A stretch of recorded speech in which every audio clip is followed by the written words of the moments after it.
एरवाड़ा के जेल में मुन्ना कहकर एक कैदी रहता था। वो एक लोमड़ी जैसा बहुत चालाक था। एक दिन उनके साथी कैदियों से, हेलो मेरे प्यारे कैदी साथियों, मैं जल्दी ही इस जेल से भागने वाला हूँ। आपको भी उस प्लान के बारे में बोलना है तो आप सब मुझे पैसे देना है। आपको भी प्लान कहता हूँ। ठीक है, अगर तुम हमारे पास पैसे लेने के बाद तुम अकेला ही भाग गया तो हमारा हाल क्या होगा? ठीक है, आपको डाउट आना भी सही है। मैं मेरा प्लान को आपको इंस्टॉलमेंट्स के जरिए कहता हूँ। आप भी इंस्टॉलमेंट्स में सुनकर पैसे इंस्टॉलमेंट में दीजिए। ये हुई ना बात। ठीक है, फिर फर्स्ट इंस्टॉलमेंट कब देना है? अभी दे दो, कहकर कैदियों के पास पैसे वसूल किया। अब सब तैयार रहना, प्लान में पहला हिस्सा कहता हूँ, कहकर उन पैसों को ले जाकर जेलर को दिया और जेलर से, सर ये रहे पैसे, मैं इस रात को जेल से भागने वाला हूँ, आपको जरा मुझ पर ध्यान नहीं देना है। ठीक है रे, अगर मैं देखा तो छोड़ देता हूँ और कोई देखा तो मुझे कोई संबंध नहीं है। ठीक है सर, आप बस आंख बंद कीजिए, कहकर उस रात को सब कैदियों को तेल की बोतल बेचते हुए, आइए बाबू आइए, सेकंड इंस्टॉलमेंट प्लान। सब लोग इस तेल का बॉटल्स को खरीदिए। एक बोतल का दाम केवल 1000 रुपए। तेल के बोतल से हम क्या करेंगे रे? तेल मुंह कहीं का, हमें क्या उसे पापड़ बनाना है? ये तेल का बोतल तुम्हें पिलाऊंगा तो 2 दिन बाथरूम से बाहर नहीं निकलोगे। एग्जैक्टली, मेरा आइडिया भी वही है, लेकिन उसमें थोड़ा सा बदलाव है, कहता हूँ समझिए। फिर से ऐसे एड़े जैसा सवाल मत पूछिए। ये तेल का बोतल पापड़ बनाने के लिए नहीं, हमारे बदन पर लगाने के लिए। अगर कोई पुलिस हमें पकड़ने के लिए कोशिश करेंगे तो हम फिसल जाते हैं। अगर मेरा प्लान अच्छे से क्रियान्वयन हुआ तो एक पुलिस भी हमें नहीं पकड़ सकेगा। इतना और कॉन्फिडेंस नहीं रहना चाहिए रे मुन्ना। पुलिस को एड़े समझे हो क्या? एक भी हमें क्यों नहीं पकड़ सकेंगे? कैसे नहीं पकड़ सकेंगे?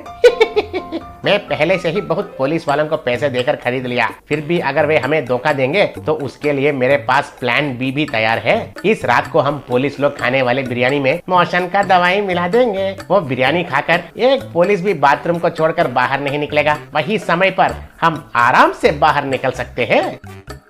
अरे सुपर मुन्ना सुपर, तुम्हारे स्केच तो बढ़िया है। इस स्केच को बनाने में कितने कलर पेन्स का इस्तेमाल किया है तुमने? स्केच तो बहुत थ्रिलिंग लग रहा है। ओके ओके, आपका प्रशंसा बाजू में रखिए। जेलमेट्स, अब हम पुलिस के खाने में मोशन का टैबलेट्स को मिलाएंगे, चलिए, कहकर धीरे से रसोई में जाकर उनके खाने में टैबलेट्स को मिला दिया। वो खाना खाकर सब पुलिस वाले बाथरूम के ओर भागने लगे। एक पुलिस वाला, अरे मेरे पेट में तो बहुत गड़बड़ हो रहा है, गुड़ गुड़ गुड़ गुड़ कहकर कबाड़ी खेल रहा है, कहकर बाथरूम में गया। उनके पीछे और एक पुलिस आकर दरवाजे को खटखटाते हुए, अरे वो स्वामी अंदर क्या कर रहा है? जल्दी से बाहर निकलो, मैं रोक नहीं पा रहा हूँ, इधर मेरा डैम खोलने वाला है रे बाबू, कहकर जल्दी करने लगा। ऐसे सारे पुलिस क्यू में खड़े होकर एक बड़ा क्यू बना दिए। बाथरूम के लिए एक से एक झगड़ा करने लगे। इतने में एक पुलिस, अरे बाप रे, इस बाथरूम के लिए इंतजार करके मेरा पैंट खराब हो जाएगा लग रहा है, मैं जाकर उन कैदियों का बाथरूम यूज करता हूँ, कहकर उधर भागने लगा। इतने में तेल लगाकर सब कैदी मुन्ना के पास आए। बॉस मुन्ना, अब तक तो प्लान अच्छा चल रहा है, अगला प्लान क्या है जल्दी से बोलो, मुझे तो बहुत टेंशन हो रहा है। ये लो सारे इंस्टॉलमेंट्स मिलाकर एक ही बार ले लो, अब से नो इंस्टॉलमेंट्स प्लान, कहकर सारे पैसे दिया। ये देखकर बाकी के कैदी भी मुन्ना को पूरे पैसे दे दिए। वो सारे पैसे एक शर्ट में बांधकर जेल के ऊपर एक पाइप को पकड़कर ऐसे धीरे जाने लगा। उसके पीछे सारे कैदी भी जाने लगे। इतने में उनको देखकर, अरे ये कैदी सब भाग रहे हैं रे, कहकर चिल्लाया। अरे अब मैं उनको पकड़ने का पोजीशन में नहीं हूँ, मेरे दोनों हाथ मेरे पैंट को आगे पीछे पकड़कर बिजी है, मुझे छोड़ दो, कहकर बाथरूम के पास ही इंतजार करने लगा। इतने में कुछ पुलिस आकर पाइप पर भाग रहा मुन्ना पर गन्स निशाना लगाकर, मिस्टर मुन्ना शिष्टापूर्वक अपने आप को हवाले करो, नहीं तो तुम्हें शूट कर देंगे। तब मुन्ना उनका शर्ट में बांधा पैसों को नीचे फेंका। तब पैसे बारिश जैसे गिरने लगे। उन पैसों को देखकर पुलिस ऐसे ही रह गए। कुछ पुलिस तो उनको इकट्ठा करने लगे। तब मुन्ना और कुछ कैदी जेल से खुशी से भाग गए। Mini money vehicles. रघुपति नाम का एक धनवान रहता था। वो हर सुबह उठते ही तुरंत अपना अलमारा खोलकर माँ लक्ष्मी माता मुझे आशीर्वाद दो कहकर उसमें रहे पैसे और सोना गिनकर हम माँ कहकर सोचता था।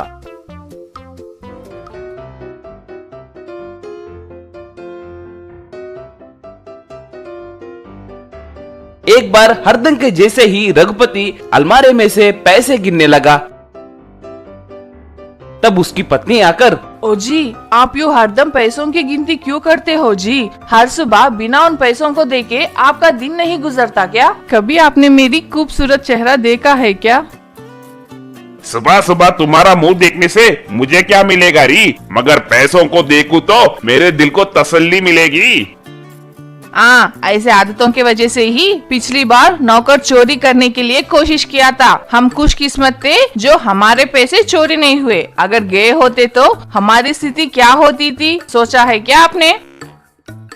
अब झगड़ा क्यों कर रही हो? इस बार नौकर को हम दोनों उसके बारे में पूछताछ करके ही काम पे रखेंगे, ठीक है क्या?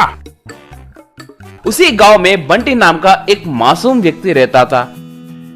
एक बार काम ढूंढते हुए बंटी रघुपति के घर आया। श्रीमान, माँ नमस्कार, मेरा नाम बंटी है। मुझे पता चला है कि आपके घर में नौकर की जरूरत है। क्यों रे, एक बार इसका हिसाब देखो। माफ कीजिए सब, मैं गिनती करना नहीं जानता हूँ। रघुपति तुरंत अपनी पत्नी की ओर देखकर, ये क्या री, ये तो बहुत मासूम आदमी लग रहा है, ये हमें जरूरत है क्या?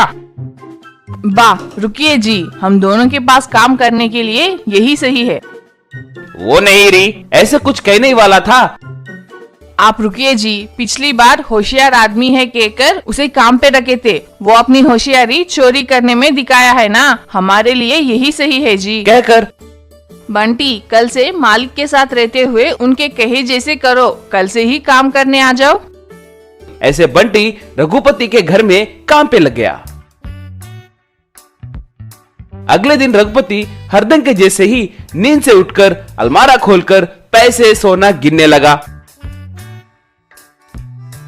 अलमारा बंद करके पीछे मुड़कर देखा कि बंटी उसके पीछे ही खड़ा था। वो देखकर रघुपति दंग रह गया। रे छी निकम्मे, मुझे डरा दिए हो ना? वैसे तुम यहाँ क्या कर रहे हो? ये क्या जी, माँ जी ने कहा था ना कि आपके साथ रहकर आपका पीछा करने के लिए, इसीलिए मैं आपका पीछा कर रहा हूँ। ठीक है, हमारे पास इतने पैसे हैं कहकर किसी को मत बताना, नजर लग जाएगी। आप भी ना सर, आप ऐसे डरे तो कैसे जी? आप बहुत मेहनत करके इतने पैसे कमाए होंगे ना। अगर मैं आपके जगह होता तो पैसों से एक पैंट एक शर्ट सिलवाकर पहन लेता। उतना ही नहीं, अपना बिस्तर भी पैसों से तैयार करवाता और उस पे सो जाता। बंटी का आइडिया पसंद आने की वजह से अगले दिन रघुपति पैसों का शर्ट और पैंट पहनकर पूरा गांव फिरने लगा। रात में भी पैसों से बिस्तर तैयार करके उसके ऊपर सोने लगा। एक बार बंटी रघुपति के बच्चों से खेलने लगा।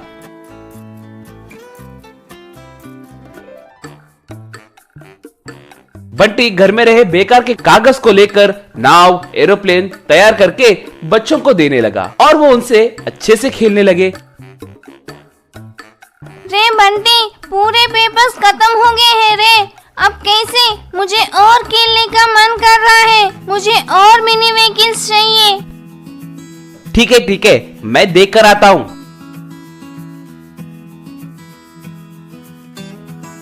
इतने में रघुपति को एक फोन कॉल आया। फोन में, सर, इंटेलिजेंस वाले आपके घर में तहकीकात करने आ रहे हैं, पैसे छुपा कर रखिए।